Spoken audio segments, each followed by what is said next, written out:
Ok, entonces vamos a continuar con la elaboración de nuestro ciclo de Krebs. Ya llegamos a un compuesto que se llama succinil-CoA. Ahí entonces está ingresando una enzima a la molécula que teníamos anteriormente y después de hacer la descarboxilación. Seguimos entonces con nuestro ciclo y vamos al paso número 5. Resulta que cuando esta coenzima entra, eh, al momento de salir de la molécula, reestructurarse la molécula que teníamos, se produce una fosforilación. Quiero que pongan atención aquí cómo es este proceso. El GDP, que es el guanosindifosfato, es otro compuesto que tenemos también energético similar al ATP, el guanosindifosfato se fosforila. Aquí hay una flecha que nos indica que este guanosindifosfato se fosforila y se convierte en guanosintrifosfato, ¿sí? Guanosintrifosfato. Pero ese guanosindifosfato también se desfosforila. ¿Y quién recibe ese fósforo? El ADP, el adenosindifosfato. Entonces, él se fosforila a ATP, mientras el guanosin se desfosforila a GDP. ¿Listo? A guanosindifosfato. Y el ADP se fosforila a adenosintrifosfato o ATP. Entonces es un proceso, es una cadena ahí, uno se fosforila, el otro se desfosforila, ¿sí? Luego se desfosforila y eso hace que otro se fosforile. Entonces ese es como la cadena que se hace aquí. El GDP se fosforila, se convierte en GTP, este se desfosforila y ese fósforo lo toma el ADP para convertirse en ATP. Entonces eso sucede a partir de la coenzima A que sale de aquí de succinil-CoA. Y nuestra molécula sufre una transformación también. Entonces, adiciona, ¿cierto? Adiciona una molécula de agua. Adiciona una molécula de agua y nos genera nuevamente un ácido dicarboxílico, que es el ácido succínico. Ya como vimos la nomenclatura de los ácidos, en este caso podemos decir que es el mismo ácido butanodioico, ¿cierto? Ácido butanodioico, ¿por qué? Porque tiene 4 carbonos y tiene 2 grupos carboxilo, al inicio y al final. Ese es el ácido butanodioico que en nombre común se llama ácido succínico.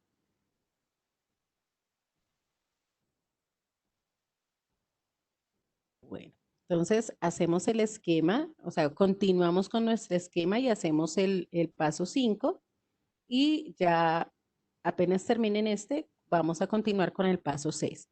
¿Alguien me quiere decir hasta aquí cuántos ATPs llevamos? Porque en este proceso se produjo otro ATP, ¿cierto? Aquí lo tenemos. Entonces, hasta ahí, ¿cuántos 7. llevamos? Señora, 7. 7. Muy bien por los que contestaron también en el chat, Esteban, Cabrera. Bueno, 7. 7 porque aquí teníamos 6 y uno que se produjo aquí, 7. Entonces fíjense que ya tenemos aquí que decía que el producto final, un ATP, ya lo tenemos aquí, ya está formado. Eran 3 NAT, vamos en 2 y un FAT que todavía no ha aparecido en el ciclo. Vamos continuando con el esquema y ya seguimos con el paso 6. Me avisan por favor cuando ya hayan hecho el paso 5. Bueno, continuamos entonces. Aquí tenemos que este ácido succínico o ácido butanodioico va a pasar por otro proceso enzimático. Recuerden que para cada reacción está involucrada una enzima. En este proceso tenemos una deshidrogenación, actúa una deshidrogenasa para reducir este FAT. Entonces el FAT se convierte en FAT-H2. Este FAT se convierte en FAT-H2 gracias a una enzima de deshidrogenasa. Ahora, ¿de qué carbonos salieron los hidrógenos? ¿De qué carbonos en nuestra estructura salieron los 2 hidrógenos? Del segundo y del tercero. Ok, perfecto. Del segundo y del tercero. Muy bien, Navarrete, que también contestó. En el segundo carbono sale este hidrógeno y en el tercer carbono sale este hidrógeno. Estos dos hidrógenos salen de la molécula y me van a dejar un enlace libre para cada carbono. Al dejar un enlace libre aquí en esta estructura, piense que aquí se me forma un doble enlace, ¿sí? Se me forma un doble enlace. Ahí tenemos doble enlace. De pronto, pues por el tamaño de la diapositiva no se alcanza a distinguir, por eso se lo resalto, que entre estos dos carbonos se me va a crear un doble enlace debido a la pérdida de esos dos hidrógenos que fueron a reducir al FAT, ¿sí? Que fueron a reducir al FAT. Y se produce un ácido que se llama ácido fumárico, también es un ácido dicarboxílico, pero en este caso tiene un doble enlace. Entonces, el nombre que recibiría a nivel UPAC sería ácido 2-butenodioico. 2-butenodioico, ya no sería butanodioico, butenodioico, porque tiene un doble enlace en el carbono número 2, ¿sí? Entonces, ahí aparece una deshidrogenasa que nos convierte el FAT en FAT-H2 y al salir esos hidrógenos se nos forma un doble enlace entre el carbono 2 y el carbono 3 y se produce un FAT-H. Ese FAT-H, ¿a cuántos ATPs equivale? A Dos. 2. Muy bien Cabrera, muy bien Paula, a 2. Entonces, ¿cuántos ATPs llevamos? 9. 9. Muy bien, 9 ATPs. Entonces, debemos ir llevando la cuenta porque tenemos aquí un producto final que ya habíamos dicho que equivalía a 12 ATPs. Y hasta el momento llevamos 9 ATPs. Entonces, es para verificar que efectivamente en el ciclo de Krebs, una molécula de ácido pirúvico, que por cierto todavía no ha ingresado al ciclo, nos va a llevar a la producción de 12 ATPs. Bueno, vamos terminando el paso 6 y ya continuamos para ver qué ocurre en el paso 7. Con el paso 7.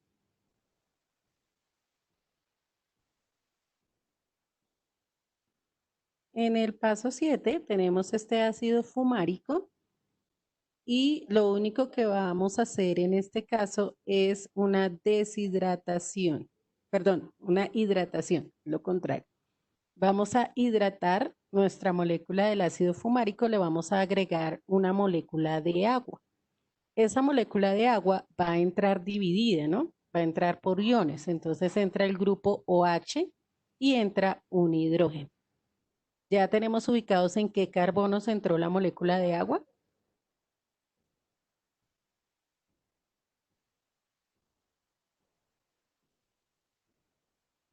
Miremos ahí muy bien, María, en el carbono 2 y en el carbono 3 ya tenemos el doble enlace. En el carbono 2 ingresó el grupo hidroxilo, fíjense acá. Y en el carbono 1 ingresó el hidrógeno, en el carbono 3, perdón.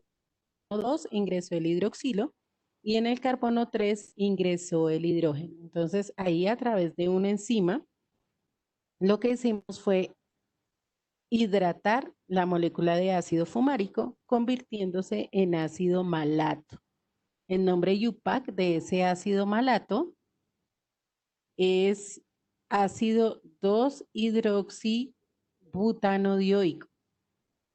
Ácido 2-hidroxibutanodioico, porque ahora tenemos un sustituyente que es un OH en el carbono número 2. Entonces, ahí vemos la estructura, lo único que hicimos fue hidratar. Agregamos una molécula de agua, ¿sí? Agregamos una molécula de agua al ácido fumárico y lo convertimos en ácido malato. Hasta ahí no hemos generado ninguna otra reducción ni nada por el estilo. Únicamente se agregó agua. En el paso número 8,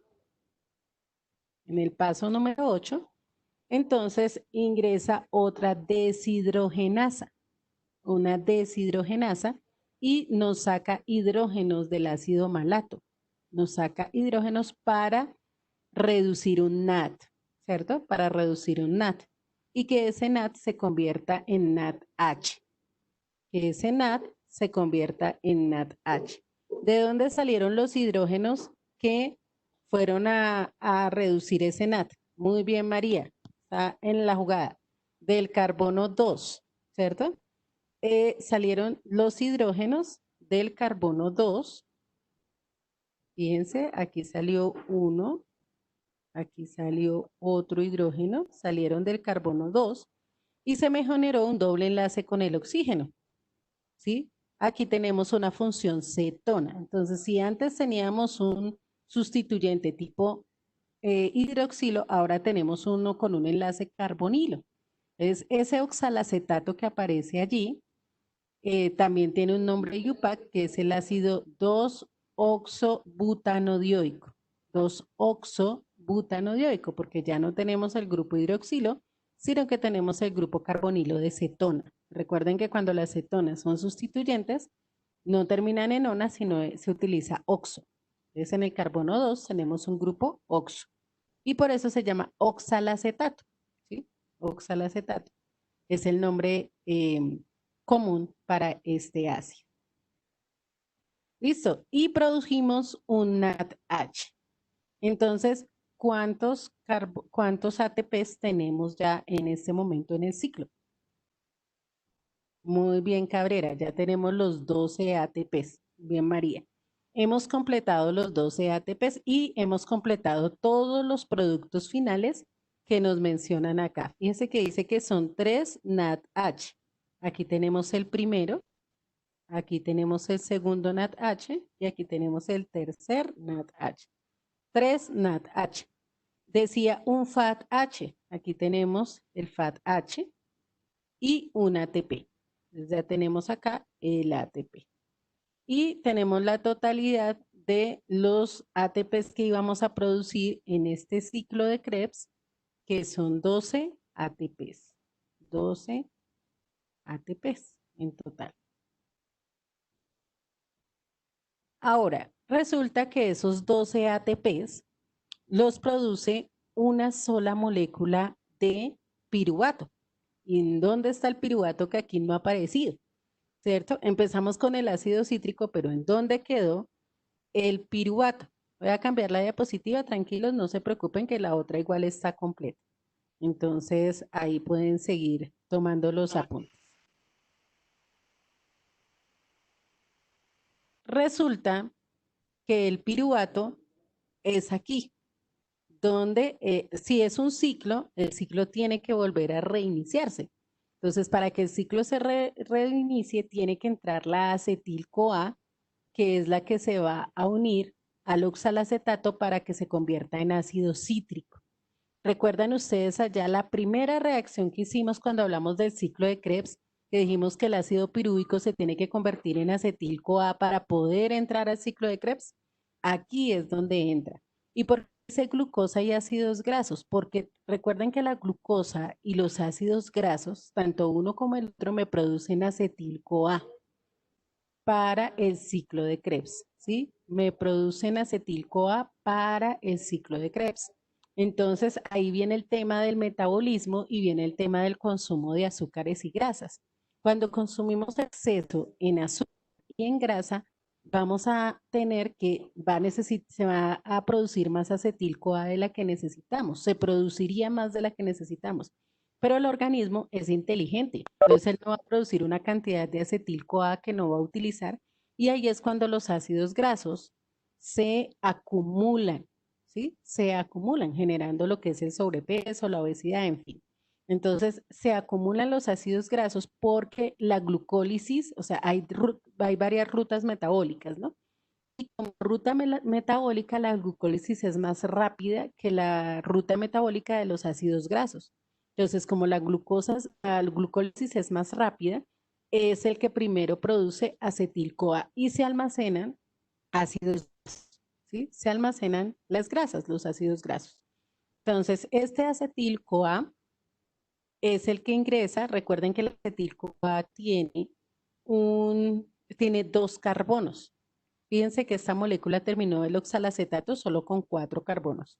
Entonces, el acetil-CoA incorpora los otros 2 carbonos para que se forme el ácido cítrico y vuelva a empezar el ciclo, ¿sí? Entonces, ella incorpora los 2 carbonos al oxalacetato para formar el ácido cítrico, ¿sí? Entonces, eso es el acetil-CoA. Recuerden que es un CH3 unido a un C doble enlace O, ¿sí? CH3 unido a un C doble enlace O.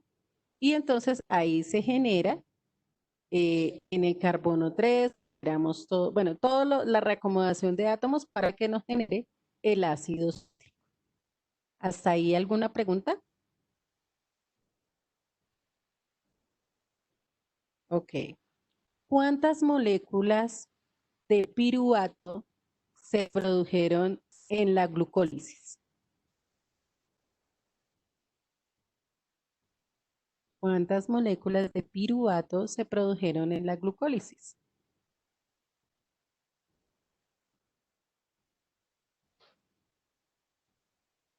Bien,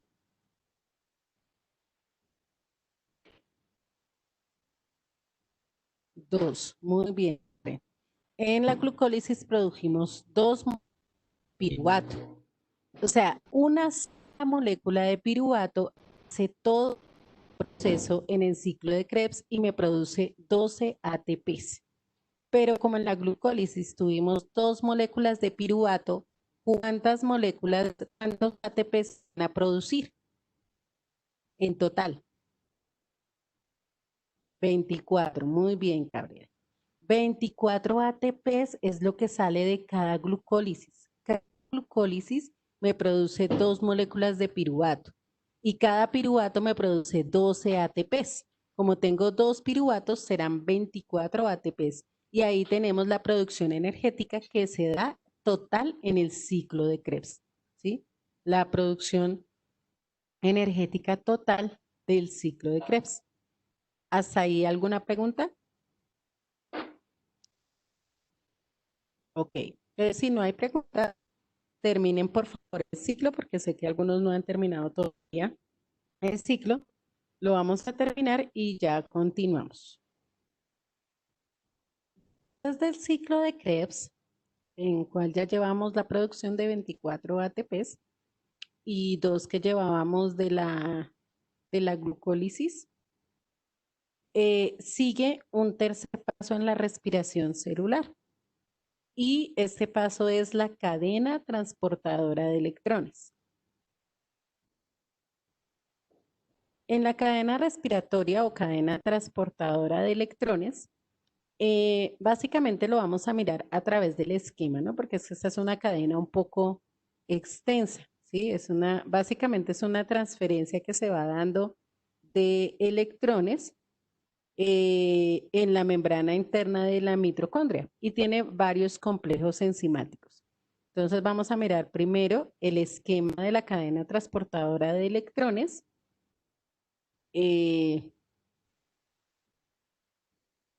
Le voy a solicitar a alguien que por favor tome el pantallazo cualquiera y lo envíe. No, cualquiera no, porque solamente Andrés puede, creo que, no, Andrés no, es Karen Lozano. Entonces, Karen, por favor, tomas el pantallazo y lo envías al grupo de WhatsApp para que después puedan hacer la cadena transportadora de electrones. Mientras yo voy haciendo la explicación de en qué consiste esta cadena. Entonces vamos a mirar la parte teórica. Ella está conformada por una serie de complejos y esos complejos tienen una función en particular. Listo, Karen, gracias. Entonces, esa cadena transportadora de electrones está dentro de la membrana interna de la mitocondria y está formada por 5 complejos. ¿Sí? Esos complejos tienen gran cantidad de enzimas y la función de esos complejos pues es ir transportando los electrones hasta que llegamos a la producción de unos NAD y unos FAD que se generan de acuerdo a esto. Entonces, esa cadena transportadora de electrones, como les decía, tiene 5 complejos. Cada complejo está enumerado en orden y con números romanos, ¿cierto? Del 1 al 5. Y también utiliza una enzima que se llama la ATP sintetasa, ¿sí? No APT, creo que quedó mal ahí, es ATP, no APT, ATP sintetasa. Y también tiene dos transportadores de electrones que son móviles, que se llama coenzima Q, que también recibe el nombre de ubiquinona, y un citocromo. Bueno, ¿cuál es la función principal de esta cadena transportadora de electrones? Como su nombre lo indica, es transportar de manera coordinada protones y electrones para producir energía en forma de ATP, ¿sí? Y esto se hace como fosforilando ADP. Eso es lo mismo que hemos hecho siempre, una fosforilación del ADP para producir finalmente ATP. Los electrones van pasando de un dador de electrones, como es el NADH, a aceptores que son los citocromos, es decir, los complejos enzimáticos que aparecen ahí van a aceptar los electrones y finalmente llegan al oxígeno, que es un aceptor electropositivo. Recuerden que nosotros incorporamos oxígeno en la respiración. Entonces ahí va a llegar esos electrones y oxidando el NADH y el FADH hasta que se genere un gradiente de electrones. Entonces voy a devolverme aquí al otro lado, un momentico, y ya les pongo esta para que puedan tomar el apunte. Entonces aquí tenemos nuestros, nuestros grupos. Lo que va a hacer, fíjense que desde un NADH se deshidrogena, ¿cierto? Es decir, se oxida, el NADH se oxida y produce unos electrones que empiezan su proceso, aquí se ve en la línea amarilla. Este es todo el proceso que van haciendo los electrones. Pasan por el primer complejo, que es de NAD deshidrogenasa, que es un complejo enzimático, recuerden. Aquí tenemos entonces la ubiquinona. Luego pasamos por otro complejo que son otros citocromos. A partir de esos citocromos, entonces ese complejo 2 es succinato deshidrogenasa que también genera lo mismo. Fíjense que todas las deshidrogenasas van a permitir la salida de hidrógenos, ¿sí? La salida de hidrógenos. Pasa por otro aceptor que es el citocromo C. Nuevamente pasamos a otro complejo que es el del citocromo BC1, que también va a permitir la salida de hidrógenos. Y finalmente, al pasar, se une con el oxígeno y nos va a formar una molécula de agua, ¿sí? Eso es lo que sucede en el cierre de esta cadena respiratoria. Entonces, hace todo el proceso y reacciona, ese hidrógeno pasa con el oxígeno y nos va a formar una molécula de agua. Veamos que fuera de la membrana vamos a tener una alta concentración de hidrógenos porque a través de los complejos van a salir los hidrógenos, mientras que al interior de la membrana, ¿sí? En el mictosol, vamos a encontrar una baja concentración de hidrógenos. Y les dije que también pasaba por la ATP sintetasa para generar, obviamente, los ATPs, para generar la fosforilación del ADP. Esta última etapa es también una etapa diferente de respiración celular que se llama fosforilación oxidativa. La fosforilación oxidativa es la última etapa de la respiración celular, de las 4 etapas que son glucólisis, ciclo de cadena transportadora de electrones y cierra con la fosforilación oxidativa. En esa fosforilación oxidativa, ya lo habíamos mencionado, una ADP se